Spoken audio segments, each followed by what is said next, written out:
विद्यार्थी मित्रों, आज हम कक्षा 8 विषय हिंदी द्वितीय सत्र में हमारे 7वें चैप्टर हार की जीत के शब्दार्थ, मुहावरे और अभ्यास जो है उनके प्रश्नों को हम सीखेंगे और समझेंगे। तो सबसे पहले हम जो है वह शब्दार्थ देख लेते हैं। तो शब्दार्थ में है करुणा। करुणा का अर्थ होता है दया। कीर्ति। कीर्ति का अर्थ होता है यश। प्रशंसा का अर्थ होता है तारीफ। विचित्र यानी कि अनोखा। अधीर तो बेचैन या तो उतावला। सहसा यानी कि अचानक। कंगाल यानी कि निर्धन। नेकी का अर्थ होता है भलाई। कुख्यात इसका अर्थ होता है बदनाम। चाप यानी कि पगध्वनि। ध्रुणा यानी कि नफरत। अभिलाषा इच्छा। छवि यानी चित्र या तस्वीर। वायुवेग हवा की गति। प्रतीक्षण हर पल। विस्मय आश्चर्य। प्रयोजन उद्देश्य। कंगला कंगाल या तो निर्धन। अपाहिज यानी कि विकलांग। बाका सुंदर और बहादुर। असबाब यानी कि वस्तु या सामान। अस्तबल यानी कि तबेला या घुड़साल।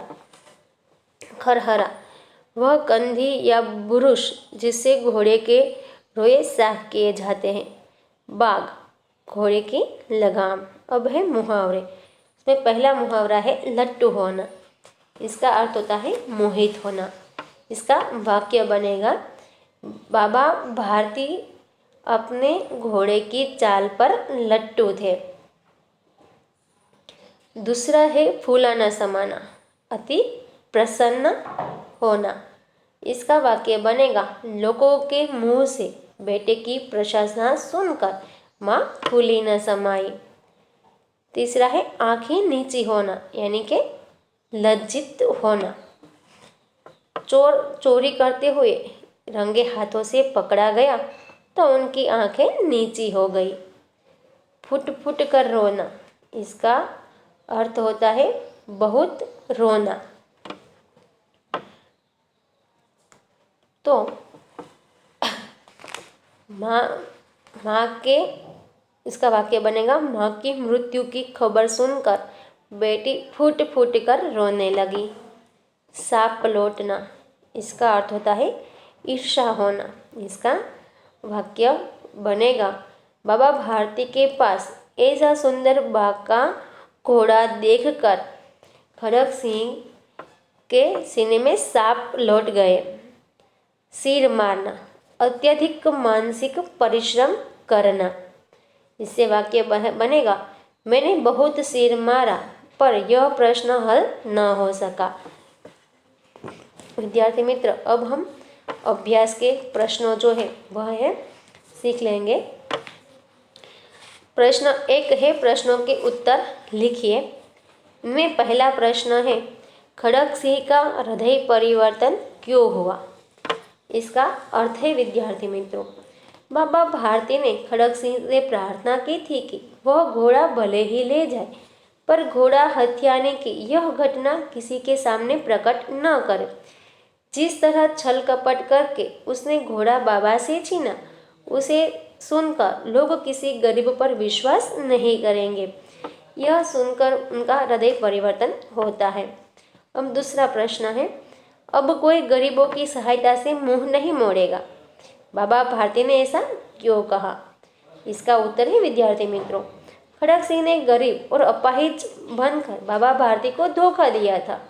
उन्हें डर था कि इस घटना का पता चलने पर लोग गरीबों, दीन दुखियों और अपाहिजों पर विश्वास नहीं करेंगे। लेकिन खड़ग सिंह जिस शाम को बाबा भारती का घोड़ा ले गया, उसी रात को वह उसे बाबा के अस्तबल में बांध गया था। अब खड़ग सिंह की धोखेबाजी की बात फैलने का डर नहीं था। इसलिए बाबा भारती ने कहा कि अब गरीबों की सहायता से कोई मुंह नहीं मोड़ेगा। अब तीसरा प्रश्न है, यदि बाबा भारती की जगह आप होते तो क्या करते?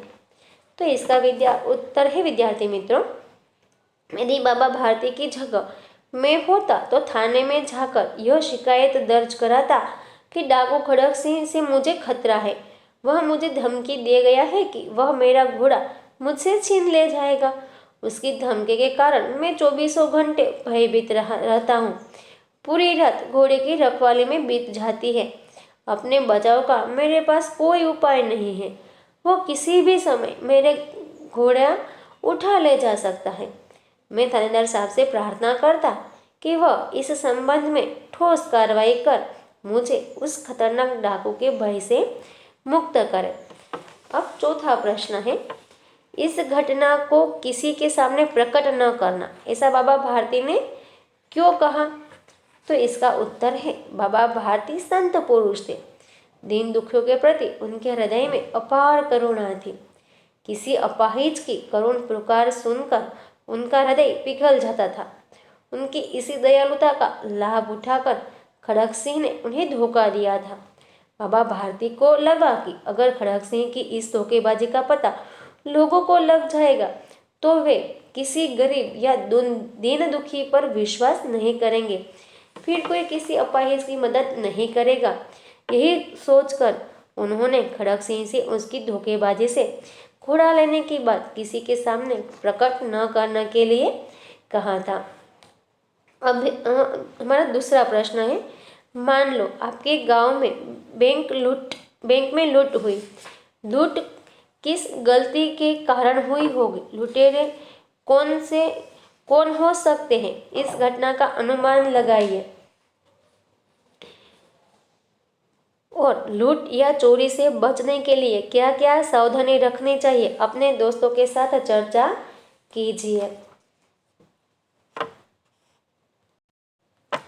तो इसका उत्तर है विद्यार्थी मित्रों, तो 3 मित्र जो है वह इसके बारे में चर्चा करते हैं।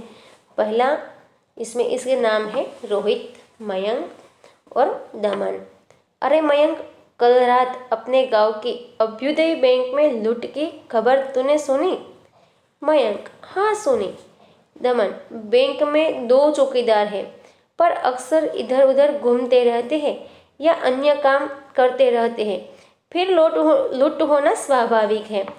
रोहित, तुमने बिल्कुल सच कहा।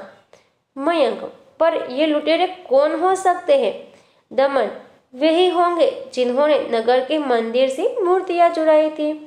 रोहित, सेठ करोड़ीमल के घर में डाका डालने वाले लोग भी हो सकते हैं। मयंक, कोई भी हो, है बड़े शातिर और हिम्मत वाले। दमन, चोर, डाकू, लुटेरे हिम्मत वाले तो होते ही हैं। रोहित, पुलिस पिछले महीनों में हुई एक भी चोरी का पता नहीं लगा सकी। मयंक, ऐसी घटनाओं से बचाव कैसे हो? दमन, 3 तरीके हैं। बैंक अपने यहाँ सशस्त्र चौकीदार रखे, बैंक में 1-2 जासूस मौजूद रहे, बैंक में सीसीटीवी कैमरे लगाए जाए। रोहित, हाँ, अब ऐसे उपाय किए बिना काम न चलेगा। अब हमारा तीसरा प्रश्न है, परिच्छेद पढ़कर प्रश्नों के उत्तर दीजिए। सोना अचानक आई थी, परंतु वह अब तक अपने शेषावस्था भी पार नहीं कर सकी थी। सुनहरे रंग का रेशमी लच्छों की गांठ के समान उसका कोमल लघु शरीर था। छोटा सा मुंह और बड़ी बड़ी पानीदार आंखें। देखती तो लगता था कि अभी छलक पड़ेगी। लंबे कान, पतली सुडौल टांगे, जिन्हें देखते ही प्रसुप्त गति की बिजली की लहर देखने वालों की आंखों में कौंध जाती थी। सब उसके सरल शिशु रूप से इतने प्रभावित हुए कि किसी चंपक वर्ण रूपसी के लिए उपयुक्त सोना, सुवर्ण आदि नाम उसका परिचय बन गया। परंतु उस बेचारे हिरण शावक की कथा तो मिट्टी की ऐसी व्यथा कथा है जिससे मनुष्य निष्ठुरता गढ़ती है। बेचारी सोना भी मनुष्य की इसी निष्ठुर मनोरंजन प्रियता के कारण अपने अरण्य परिवेश और स्वजाति से दूर मानव समाज में आ पड़ी थी।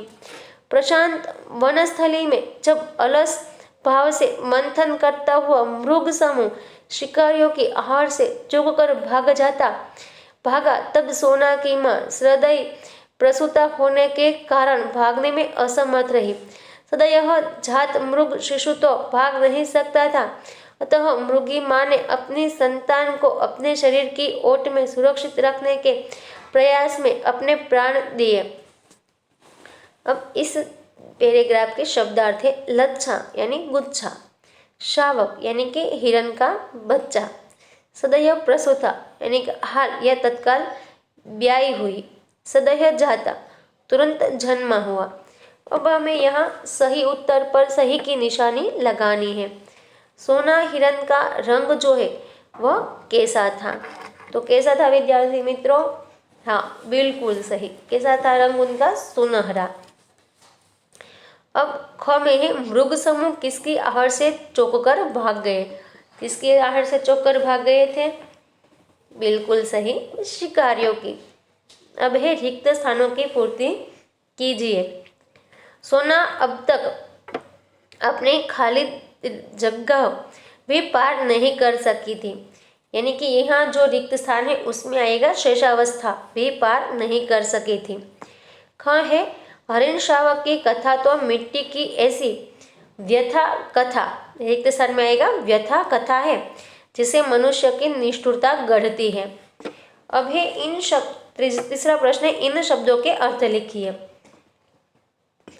आहट, आहट का अर्थ होता है चाप, और शेषावस्था इसका अर्थ होता है शिशु की अवस्था या तो बचपन। अब प्रश्न 4 जो है हमारा, इन प्रश्न शब्दों के लिए विलोम शब्द लिखिए। विलोम यानी कि विरोधी शब्द लिखने हैं। लघु, लघु का अर्थ विरोधी होगा विशाल या विराट, और मानव, मानव का विलोम शब्द या तो विरोधी शब्द होगा हैवान। अब प्रश्न 4, प्रश्न 5, हिरण शावक सोना की शारीरिक बनावट कैसी थी? तो इसका उत्तर है हिरण शावक सोना की शारीरिक बनावट रेशमी लच्छों की गांठ के समान थी। उसका कोमल शरीर लघु था, मुंह छोटा सा था और बड़ी बड़ी आंखें पानीदार थी। अब हमारा चौथा प्रश्न, एक दिन बादशाह अकबर ने अपने दरबारियों से पूछा, बताओ दुनिया में सबसे अधिक शक्तिशाली कौन है? दरबारियों का जवाब क्या होगा और बीरबल ने क्या कहा होगा? कहानी आगे बढ़ाइए। अब राजा के यह पूछने से, यानी कि बादशाह अकबर के यह पूछने सवाल जो पूछा था कि दुनिया में सबसे अधिक शक्तिशाली कौन है, तो इस प्रश्न का उत्तर जो है किसी दरबारी ने हाथी को सबसे अधिक शक्तिशाली बताया, तो किसी ने सिंह को। इस तरह दरबारी जो थे उन्होंने अपने अपने ढंग से जो बादशाह के प्रश्न का उत्तर दिया। जब इसका उत्तर देने के लिए बीरबल से कहा गया तब उन्होंने सूरज को सबसे अधिक शक्तिशाली बताया। अकबर ने पूछा, भाई यह कैसे सूरज जो है वह सबसे अधिक शक्तिशाली है? तब बीरबल ने एक कहानी सुनाई। एक बार हवा, पानी और सूरज ने बहस छिड़ी। तीनों स्वयं को सबसे अधिक शक्तिशाली बता रहे थे। एक देवदूत ने उन तीनों की बातें सुनी। उसने कहा, देखो वह यात्री कोट पहने जा रहा है, जो उसका कोट उतरवा दे वही सबसे अधिक शक्तिशाली है। सबसे पहले हवा आगे बढ़ी और तेज चलने लगी। उसने तूफानी रूप ले लिया। यात्री का कोट फड़फड़ाने लगा। उसने हाथ से कसकर कोट को पकड़ रखा। आखिर हवा ने हार मान ली। अब पानी ने अपनी ताकत दिखानी शुरू कर दी। जोर की बारिश होने लगी। यात्री पूरी तरह भीग गया, पर उसने कोट न निकाला। अंत में सूरज की बारी आई। इतनी तेज धूप निकली कि यात्री गर्मी सहन न कर सका। वह पसीना पसीना हो गया। परेशान होकर उसने कोट उतार दिया। सबने सूरज की शक्ति का लोहा मान लिया। बादशाह ने बीरबल की बात का समर्थन किया।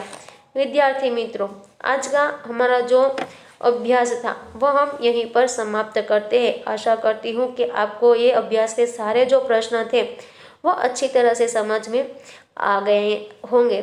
स्वाध्याय के प्रश्न जो है वह हमारे नेक्स्ट वीडियो में देखेंगे। तब तक के लिए धन्यवाद।